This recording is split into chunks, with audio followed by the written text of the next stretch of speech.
Acompaña en el DF David Terrab, analista internacional y licenciado en Relaciones Internacionales, e Iván Gamboa, consultor político y director general de DPV Consultores. Señores, bienvenidos, muy amable y gracias por estar aquí con nosotros hoy en Zoom a la noticia. Señor Villamil, ¿estos movimientos pueden dar realmente un vuelco a la campaña electoral ahora en México? Bienvenido. Buenas tardes, muchas gracias. Sí, creo que este movimiento está incidiendo en la parte más delicada del electorado mexicano, que hasta hace unas semanas se había mostrado escéptica y hasta indiferente frente a la campaña electoral. Estamos hablando de los nuevos votantes, de los jóvenes que tienen entre 18 y 25 años de edad. De hecho, de los 18 a los 29 años de edad, se calcula que está el 30% del padrón electoral en México. Es decir, estamos hablando del sector generacional y poblacional que puede dar este vuelco a una campaña en donde ya todo parecía que estaba escrito a favor del candidato del PRI, Enrique Peña Nieto. Señor Y en Terrab. segundo lugar también es... Sí, lo voy a interrumpir ahí para conocer las posiciones de nuestros otros invitados y entrar al debate. Señor Terrab, lo mismo para usted. El activismo gana muchas cosas, pero no necesariamente las urnas. Hay quienes opinan eso. Hola Andrea, buenas noches. Pues creo que en este caso en específico, México, por lo menos yo lo veo así, la sociedad mexicana ya ganó. Independientemente de que el resultado pueda ser reversible o no en contra de Peña Nieto, creo que es algo que deja muchas lecciones ciudadanas y de participación democrática dentro de México, y creo que visto desde ese punto de vista, México y la sociedad ha ganado. Lo mismo para usted, señor Gamboa. ¿Esto realmente puede darle un vuelco a las elecciones presidenciales en México? Y me refiero a un vuelco interesante, es decir, que de repente Peña Nieto no sea el presidente de México según como lo están reflejando las encuestas. ¿Se podría llegar a eso? Buenas tardes, Andrea. Te saludo con mucho gusto a ti y a toda la audiencia de América Latina. En efecto, este movimiento estudiantil 132, Yo Soy 132, ha venido a causar una suerte de turbulencia en el ambiente electoral que hoy se vive en México. Vemos que estos movimientos han marcado la agenda de los medios y han abierto la discusión de algunos temas, como ahora que, por ejemplo, la televisora más importante de nuestro país va a transmitir el debate en su canal principal. Sin embargo, no estamos viendo que este movimiento, que ha tenido una suerte de mezcla con otras manifestaciones en las calles, no vemos que esté moviendo la intención de voto, porque de hecho hoy las encuestas que se han venido presentando mantienen la tendencia con apenas ligeros movimientos, Andrea. Señor Villamil, ¿opina usted lo mismo que está diciéndonos el señor Gamboa? ¿Esto realmente no está moviendo las intenciones del voto en México? Vuelvo a lo mismo, el activismo gana muchas cosas, pero no gana las urnas. Yo creo que lo más importante no solamente está en las encuestas. A final de cuentas, las encuestas no reflejan en ninguna elección, y menos en México, lo que a final de cuentas ocurre en el momento de la elección. Las encuestas van retratando o haciendo un retrato de lo que está sucediendo en la sociedad mexicana en torno a las preferencias electorales. A mí lo que me parece más importante es que este movimiento y esta serie de movimientos que están confluyendo es que están cambiando el estado de ánimo. Están cambiando un estado de ánimo en la campaña electoral, para bien o para mal, y en eso coincido que México está ganando porque sus nuevas generaciones están expresando un interés por la política, un interés por, además, un elemento fundamental que es la democratización de los medios de comunicación y el derecho a la información, que era una agenda, o es una agenda que tiene más de 10 años en México, pero que nunca había generado que los jóvenes universitarios salieran a las calles a marchar. Señor Terrab, ¿podríamos hablar de una primavera mexicana? Ya hay quienes lo catalogan así como se vivió la primavera árabe. Hay una primavera mexicana en México, por supuesto. Y también podríamos hablar quizás de un movimiento político. ¿Podría llegar a eso? Mira, Andrea, no sé si catalogarla como primavera mexicana. Sí tiene algunas circunstancias similares a lo que se aconteció en la primavera árabe. Por ejemplo, esta podría ser la primera movilización que surge, o bueno, es organizada, tal vez no surge, pero es organizada a través de redes sociales y se ve en concreto ya en las calles. A mí me gustaría personalmente que este movimiento continuara como apolítico, apartidista, tal vez no apolítico, apartidista es lo que quiero decir, con las mismas consignas que han mostrado desde un inicio: democracia, igualdad en los medios, manejo de información honesta, que no existe un favoritismo en los medios de comunicación por algún candidato en especial. Esta marcha, este movimiento que se ha organizado no es anti algún candidato. Esto es pro apertura, pro democratización de los medios de comunicación, pro transparencia, pro rendición de cuentas, pro verdad y justicia. ¿Concuerda usted con el señor Tarrap, señor Gamboa, que no es contra ningún candidato? Y lo digo porque como nace, ¿no?, en cuestionando a Peña Nieto de su actuación como gobernador en el Estado de México, en este foro que hubo justamente en la Universidad Ibero, una de las universidades privadas, según he leído, más exclusivas de México, y de repente tuvo que salir el señor Peña Nieto, casi que escoltado de esa universidad por los abucheos, porque le gritaban asesino, y ahora el PRI dijo que habían sido infiltrados, manipulados, estudiantes, y de ahí nace pues el video que hemos visto. ¿Realmente puede quedarse apartidista un movimiento como estos? No están en contra de nadie, pero apoyan a alguien. Me parece que el movimiento es una legítima expresión de los derechos de los jóvenes y de todos los ciudadanos cuando lo deseen hacer. Sin embargo, no hay una claridad en el mensaje que han determinado enviar.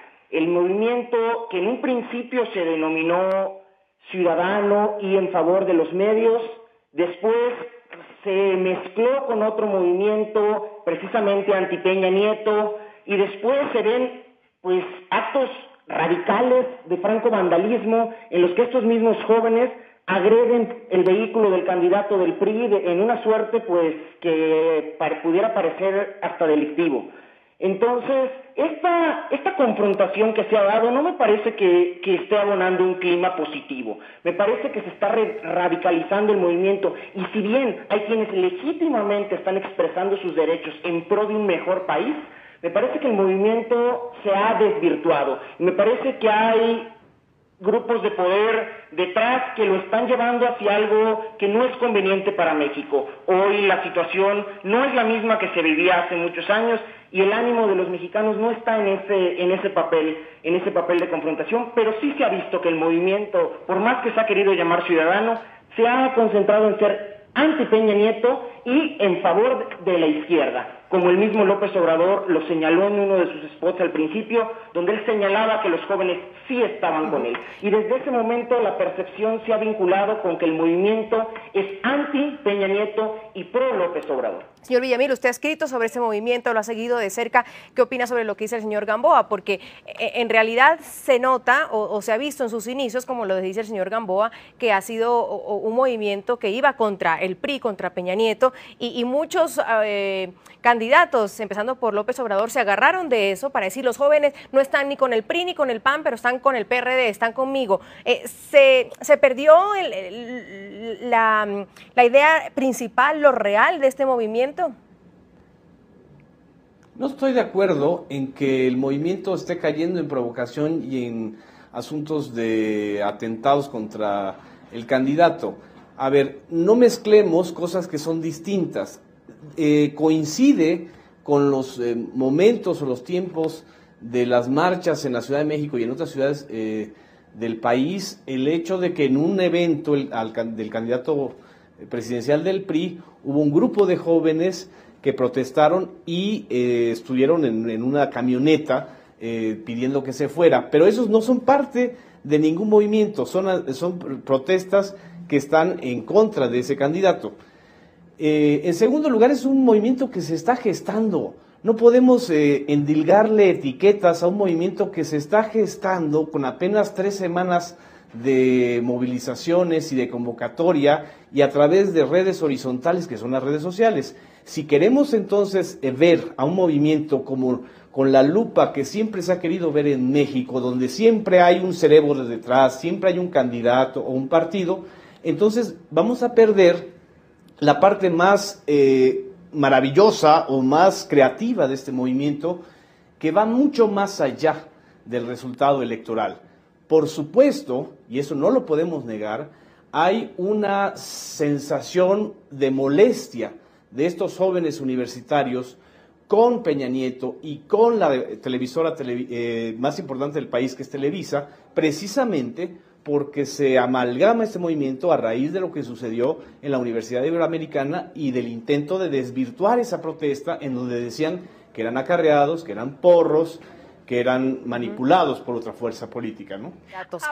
Está, como dice el señor Sicilia, la campaña electoral en un callejón sin salida con estos candidatos que no convencen, según lo que hemos podido ver y observar durante esas elecciones. Mira, Andrea, desde mi punto de vista, ninguno de los 4 candidatos cumple con un perfil que muchos de los mexicanos quisiéramos. Pero es ahí donde este movimiento Yo Soy 132 encuentra más eco y encuentra más seguidores, no solamente en redes sociales, sino en las calles, y deja de ser un movimiento estudiantil para convertirse en un movimiento nacional. Y es por eso que en muchos estados se puede salir de control. Y sí. Señor Gamboa, estamos hablando de los Yo Soy 132, y mi pregunta es, ¿qué pasa con este movimiento? ¿Cuál es el peligro de que se convierta y quede como estos también? Que no se sabe bien cuál es la línea que siguen y en qué va a quedar un movimiento como estos. A mí me parece que el movimiento 132 habría que irlo poniendo en principio en contexto. Me parece que es un movimiento contra determinadas cuestiones, cuando vemos en la realidad que en los demás estados del país otra realidad es, y donde los movimientos no están teniendo realmente este eco. Por otro lado, me parece que efectivamente es un movimiento que puede ser peligroso por la situación del país hoy de inseguridad, por la situación en la que los mexicanos se sienten cansados de la manera en la que se ha venido gobernando. Y me parece que este movimiento se torna peligroso porque mezcla con otras ideologías. Si bien protestaban o se manifestaban por cuestiones diferentes, hoy, como comentaban en la Secretaría de Gobernación, se manifestaron los jóvenes del movimiento 132. Pero también lo hicieron los inconformes con la extinción de Luz y Fuerza, el sindicato que busca confrontar, que busca reventar y que realmente no está proponiendo, Andrea. Ahora, tengo que cerrar ya y quiero seguir por la línea que nos dice el señor Gamboa. ¿Es peligroso? ¿Podría resultar movimientos y sobre todo los partidos políticos empiezan a ver que pueden ser útiles, que los jóvenes son una nueva voz? Y el derecho a la manifestación nunca pueden ser peligrosos. Estamos demasiado intoxicados con este tipo de un país. Es peligroso. Peligroso es que sigamos en la violencia, peligroso es que los jóvenes sigan en la indiferencia. Si quieren, denominémoslo así o denominémoslo Yo Soy 132. Pero es una primavera en el sentido de que va a favor de la democratización de uno de los espacios centrales de la sociedad mexicana, que es el derecho a la información y la libertad de expresión. Señor Gamboa, ¿esto es debut y despedida o cómo se ve para los próximos años, los próximos tiempos, las próximas elecciones o para el próximo gobierno? Participen, que se manifiesten. Lo que no celebro, lo que incluso condeno, es que puso a muerte al candidato del PRI, Tavo Colosio, hace 18 años, bueno, que dónde estaba él cuando más se le necesita. Me parece que eso es perverso y se está tomando eso más que nada como algo que no está llevando a nada bueno a nuestro país y que pareciera ser un adelanto de lo que pasará después del 1 de julio si las tendencias no favorecen. Gracias a nuestros invitados, a Genaro Villamil, el periodista especializado en medios de comunicación, ha seguido muy de cerca hasta Yo Soy 132 de estas marchas. Lo tendremos más a menudo, por supuesto, a David Tarraba, analista internacional y licenciado en Relaciones Internacionales, a Iván Gamboa, consultor político y director general del DPB Consultores, todos desde México nos acompañando a todos. El informativo.